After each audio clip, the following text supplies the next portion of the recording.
What is this? Newsreel film.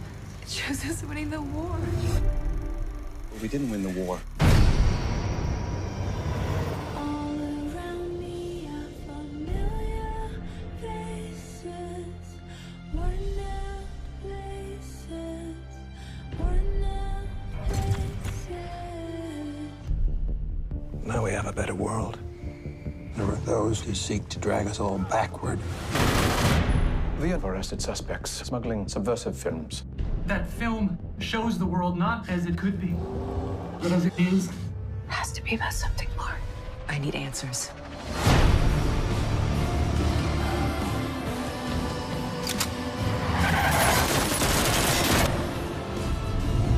They're scared. Scared this film could bring this whole thing tumbling down. A film that shows another world, so what? So that means that maybe the world can change. Take this. What is this? It's a new film? There's something different about this one. Different how?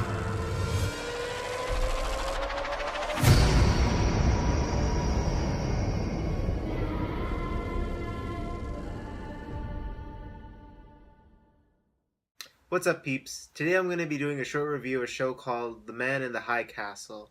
It's a show that was actually produced by Amazon. It's on Amazon Prime. You can get it through other means, of course.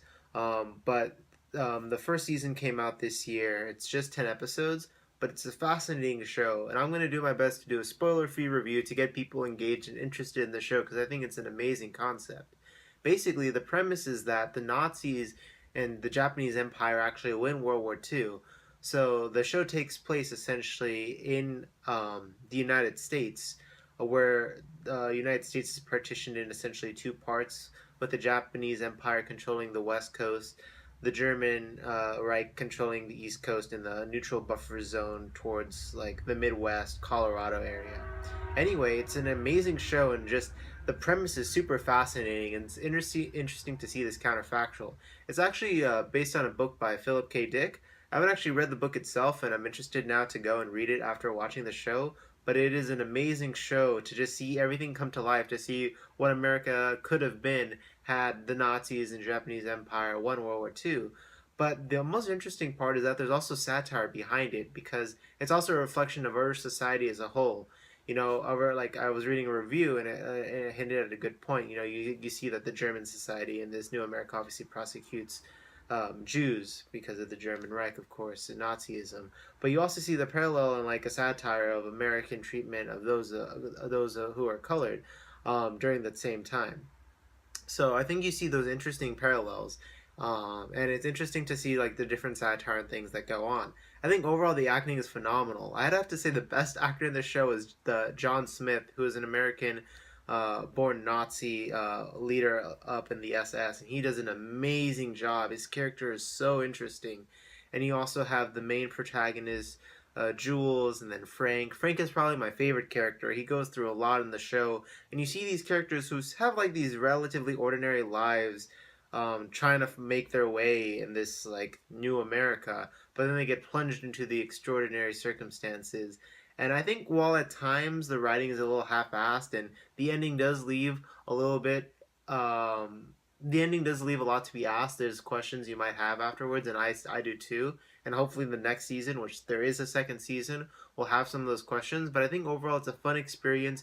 You get to see a lot of America and a lot of cinematography. And of course, they have to do everything right. They have to make sure they don't have anything that's modern era, even though there's sort of an alternative history where the Germans have like really fast supersonic planes. So it's interesting to just see it all come together. And again, I want to keep it spoiler free, so I don't want to keep it too long. But it's interesting to just watch these characters grow, look at the decisions they make. There's a lot of good philosophy, a lot of good history. I think a lot of people could enjoy it. It's relatively slow paced, a little bit of action, but it's not like an action movie about World War II. It's more like a slow based espionage thriller sort of feel, but it does take its time. It does develop things quite well, and I extremely love the characters. John Smith is great. Also, Trade Minister Tagomi, who is Trade Minister in the Pacific States for the Japanese Empire. He's amazing too. He reminds me a lot of actually Uncle Iroh from the show Avatar: The Last Airbender. So that being said, I would highly recommend checking out this show. It's a good show overall. I'd give it a 4 out of 5 stars. You can find it on Amazon Prime, and hopefully the second season will be coming at the late tail end of this year, 2016. As always, thank you so much for watching my videos. I really do appreciate it. And if there's anything you want me to review in particular, just let me know. I hopefully will be getting to a review of Silicon Valley seasons 1 and 2 coming up before the premiere of the 3rd season. So thank you so much for your support again. Definitely check this show out. If you're a fan of history, fan of thrillers, or just a fan of good shows in general, I highly recommend it. Thank you so much, and have a great day.